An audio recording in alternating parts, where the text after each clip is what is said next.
This bulletin proudly brought to you in association with Alex Campbell's Menswear.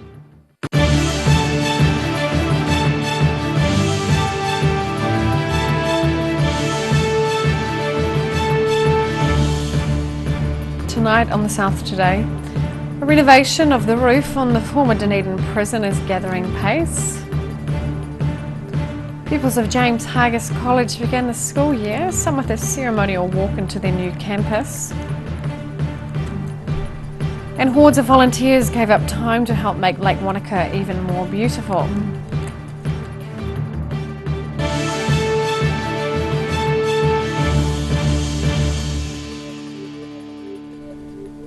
Kia ora, good evening, I'm Sophie Morris. Work on replacing the roof slate on Dunedin's historic prison is nearing completion. The new roof brings the 125-year-old building a step closer to being fully renovated. Architectural conservator Guy Williams is pleased that the roof of Dunedin's historic prison has now been almost completely repaired, thanks to 20 pallets of high-quality Spanish slate sourced by Dunedin roofer John Megan. It comes with a 100-year guarantee on it, which is amazing. And John Megan, who's our roof slater, put us onto it.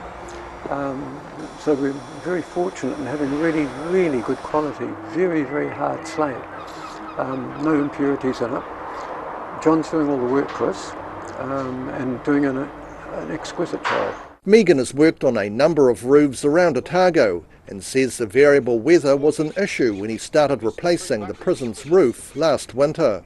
We've had snow, red hot days, freezing cold, wind, even on Friday. Got caught in that big rain shower Friday afternoon, got absolutely drenched.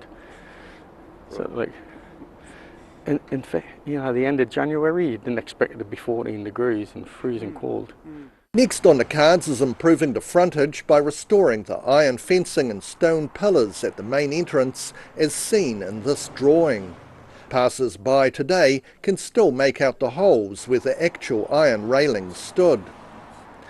Williams is hoping the Dunedin Prison Trust, which is funded by grants and donations, will continue restoring the building to a point where it can be used for commercial and public activities.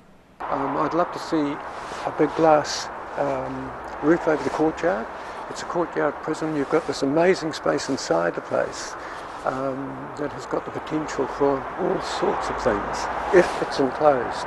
Dunedin Prison, designed by John Campbell, was built in 1896 and retired in 2007. In Dunedin, the South Today.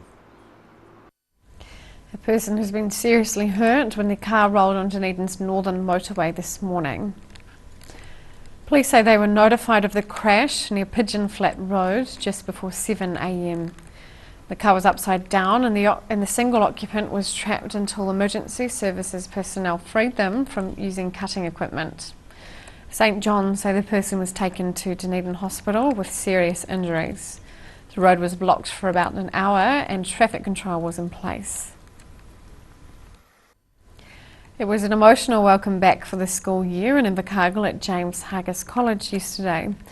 More than 200 new Year 9 pupils set off on the annual Kahikatea March between the junior and senior campuses.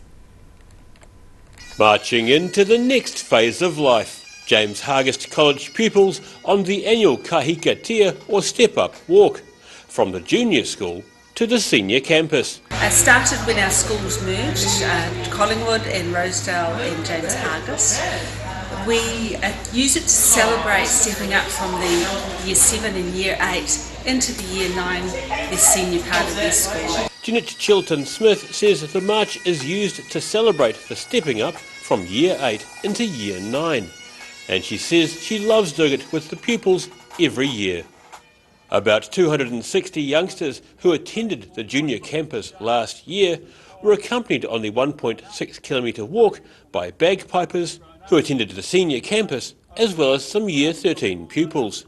And this ceremony this morning is an acknowledgement of them making that step up to that next stage into their schooling, and it's a really nice tradition that we've got going here, and last year, at the end of the year, we piped out our Year 13s on their last day as a bit of a coming round full circle to their finishing their time here at James Argus. As the pupils reached the senior campus gates, they were joined by 35 Year 9 pupils who were also beginning their school at JHC, but hadn't previously attended the junior campus. As pupils entered the assembly hall, they were greeted by the school's kapa haka group. In Invercargill, the South Today. After escalating issues with gangs, violence and drug dealing, bar owners in Dunedin's Octagon are saying enough is enough. A new group called Octagon Alcohol Prevention has been formed to tackle serious bad behaviour in the city centre, with troublemakers being banned from every bar in the area. Police say a gang presence in the Octagon is behind assaults, suspected drug dealing and women being threatened. Central City bars have created a blanket trespass notice. Bar owners hope that people will be scared of getting banned from all Octagon premises. Wanaka is a town of freshwater springs and should be marketed as such. That's the opinion of volunteers working to clean up the stonework around a spring near the township's lakefront. Volunteers did spring cleaning of an environmental kind in Wanaka, removing stones and debris from the freshwater spring on Lakeside Road.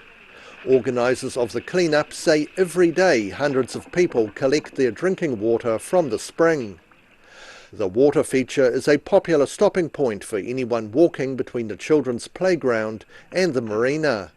Tests have proven the water is safe to drink, but the natural spring is not classified as an official community water source. The stonework of the spring was funded and built by the community and local businesses almost a decade ago. The spring is just one of 200 or 300 springs around Wanaka, but most have now been built over by developments. Some of the volunteers say they would like to see Wanaka marketed as being a town of freshwater springs. In Wanaka, the South Today. Still to come on the South Today, a touchstone which recognises the increasing diversity in the Southland community has been given to Invercargill. We'll see you after the break.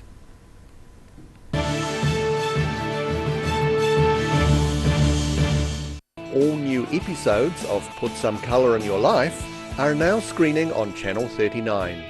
Take a look at Australian artists and the techniques they use in their studio. Put Some Colour in Your Life, Tuesdays, 7:30. If you're at risk of developing melanoma skin cancer, you owe it to yourself to have a mole map. Mole map is coming to your area. Phone today to make an appointment. It could save your life. A poorly maintained heat pump can lose up to 35% of its output. The Mr. Heat Pump Cleaner team are experts. Their specially developed chemical wash is totally biodegradable. Call Mr. Heat Pump Cleaner and get the job done by the professionals.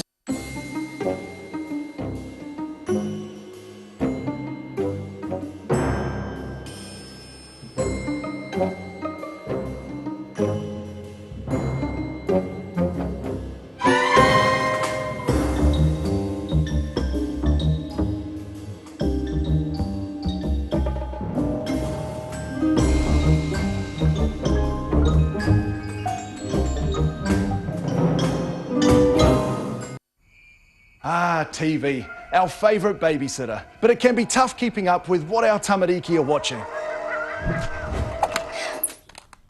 Luckily, the Broadcasting Standards Authority has made some smart changes to the classification labels. Ooh! Plus changes to the time of day certain rated shows will air and awesome new parental lock features, meaning your babysitter's job is safe. Find out more at safeviewing.co.nz.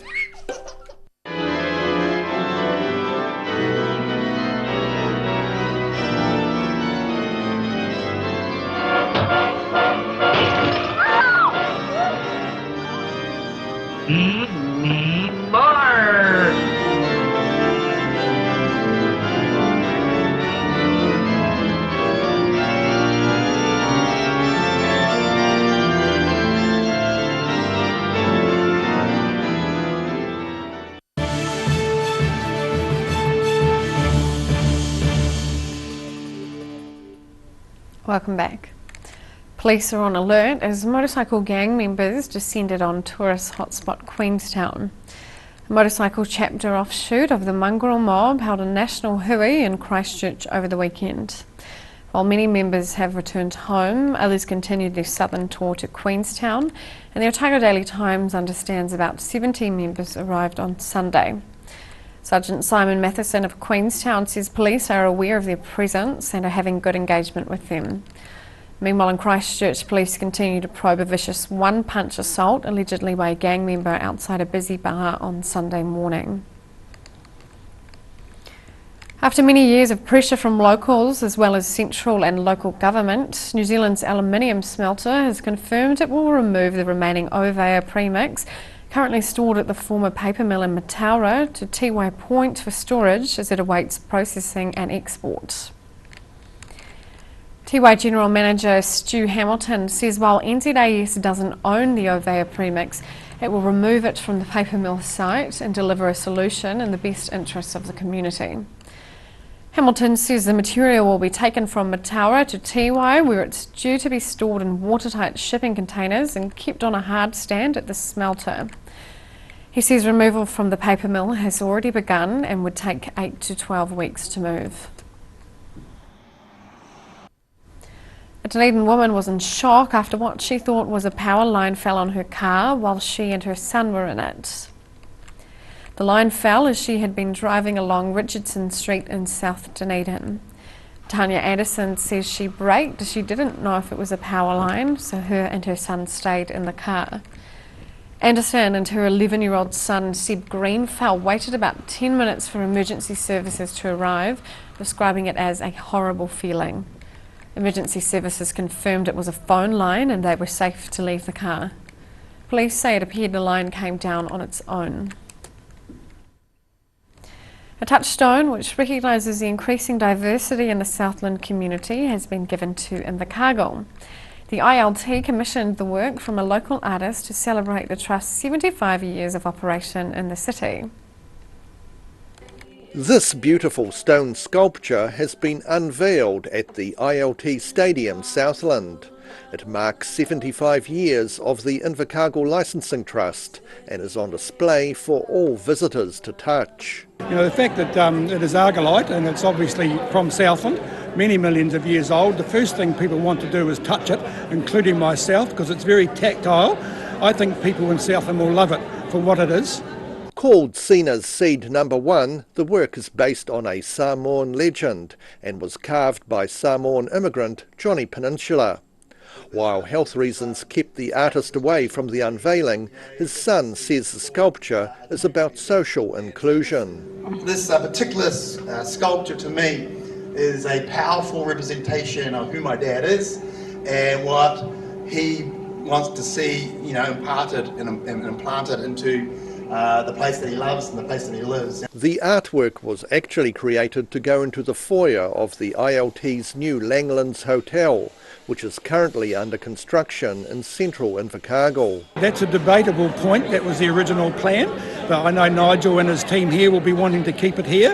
As I said today, the beauty of it being here is this is the most used facility in Invercargill, but the beauty of having it in the new hotel, possibly that all visitors to New Zealand and Southland will get to see how important it is and about Invercargill's story.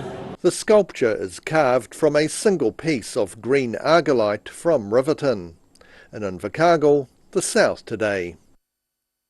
After the break on the South Today, we hear about the efforts to turn the Remarkables conservation area near Queenstown into a national park, and we check out tomorrow's weather.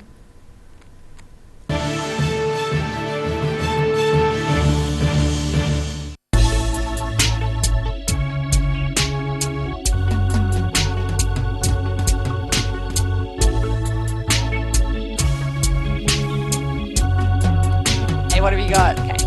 Chicks World, Party Time, excellent. Love it.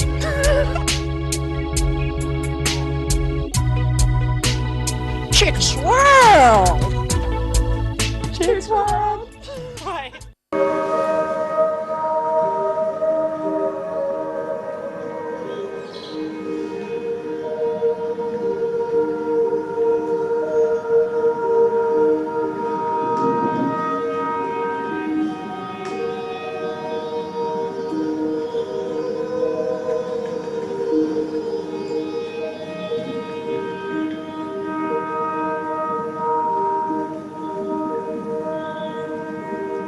welcome to Alex Campbell Menswear. Our 3 stores have no shortage of stock. Check these out. We've got the Dunedin print t-shirts. Check out our zillions of short sleeve shirts. These are crackers. They iron themselves in the wash. Iron cheater they're called. And there's some really cool polo shirts. Look at all the bright colours. And of course there's no shortage of shorts. This is always one of our brightest corners. Our long sleeve fashion shirts. Jeans, casual trousers, dress trousers, you name it, we have you covered. Alex Campbell Menswear, it fits. So if you're shopping for your family or yourself, come and see Alex Campbell Menswear stores. We're full of stock. A poorly maintained heat pump can lose up to 35% of its output. The Mr. Heat Pump Cleaner team are experts. Their specially developed chemical wash is totally biodegradable. Call Mr. Heat Pump Cleaner and get the job done by the professionals. If you're at risk of developing melanoma skin cancer, you owe it to yourself to have a mole map. Mole map is coming to your area. Phone today to make an appointment. It could save your life.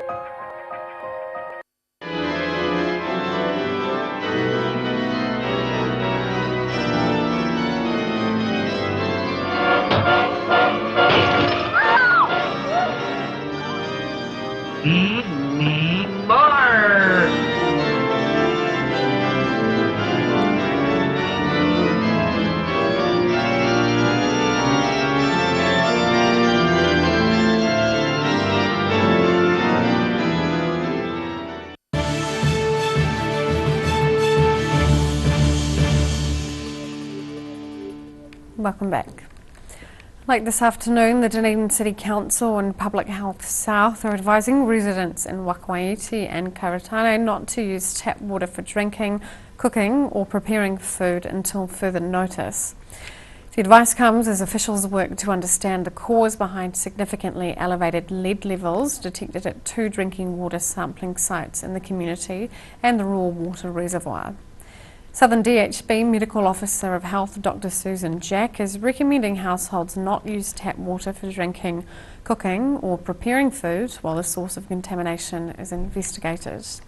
She says it's still safe to use the water for bathing, washing hands and clothes. Turning the Remarkables conservation area near Queenstown into a national park will give the land the protection it deserves. That's according to Federation mountain clubs, which say the iconic mountain range is inadequately protected under its current stewardship status. The area consists of 3 discrete pieces of land in high country east of Lake Wakatipu between Queenstown and Kingston. The adjacent Glenerae station could also be added to the new national park. The proposed area does not include the Remarkable ski area. The Department of Conservation is consulting the public on the land's reclassification. Submissions close at the end of the month. And now recapping tonight's top stories on the South Today. A renovation of the roof on the former Dunedin prison is gathering pace as contractors scale great heights. Pupils of James Hargis College began the school year, some with a ceremonial walk into the new campus. And hordes of volunteers gave up their time to help make Lake Wanaka even more beautiful with a working bee.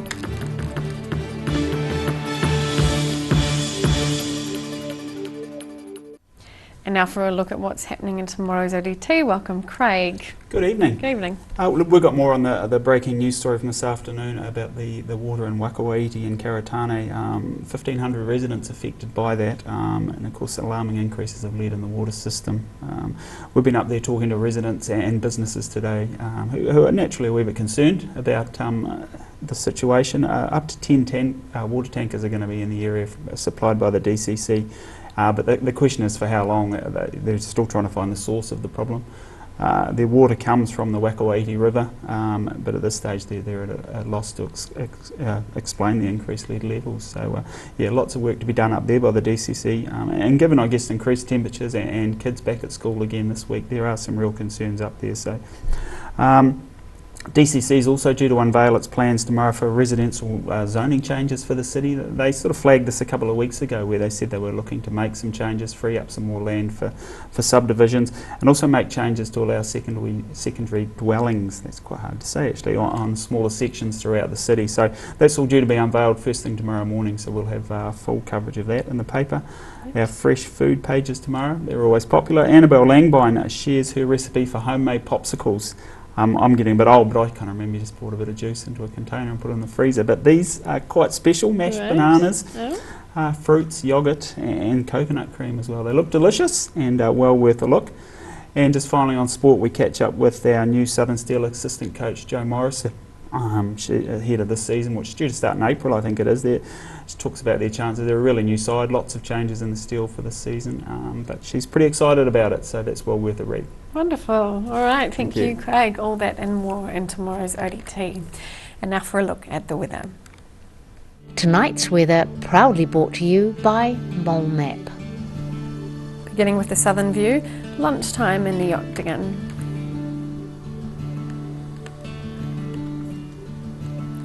Looking at the situation, a cold front will decay as it moves over southern districts later tomorrow, but should still bring a colder southwesterly change later in the day with a few showers. Thursday will remain rather cool as the next anticyclone moves over the country.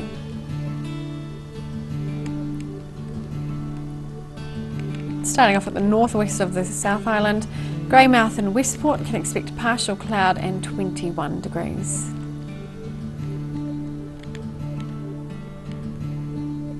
To the east, sunshine and 25 degrees in Nelson and Blenheim.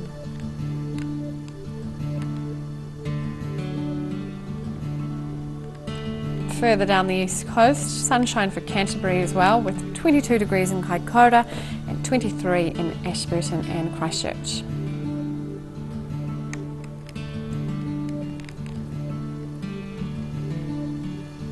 To the southern towns, freshening southwesterlies and a few showers for all centres, with 18 degrees in the Catlins, 17 in Balclutha and 16 in Lumsden and Gore.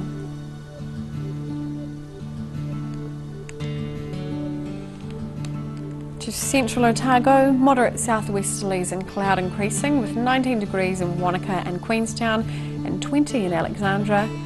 Te Anau can expect 15 degrees with freshening southwesterlies and a few showers.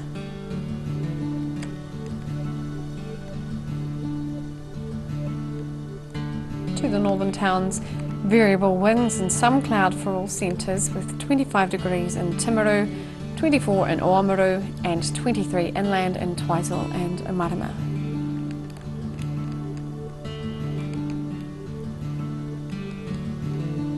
In Dunedin, fine tonight with a low of 13. Fine and sunny tomorrow with some high cloud and moderate mild northerlies. A change to blusty, colder southwest winds during the afternoon, which will bring some cloud and maybe a few brief showers. A high of 23 and a low of 8. Fine on Thursday with sunny periods and some cloud, but rather cold with moderate southerly winds. A high of 15 and a low of 5.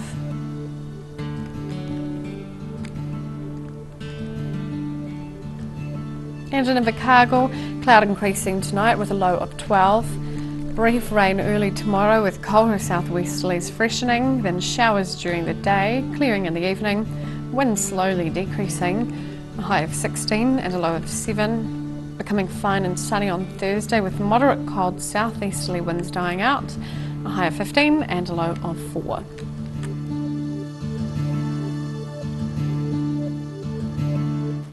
And that's all for our news this Tuesday. For the latest news from the southern region, head online to odt.co.nz or follow Channel 39 on Facebook and YouTube. Thanks for joining us. Ka kite anō.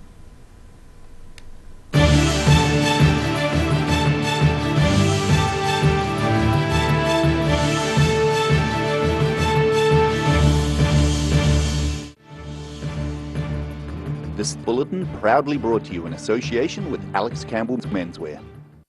Supporting local content so you can see more of New Zealand on air.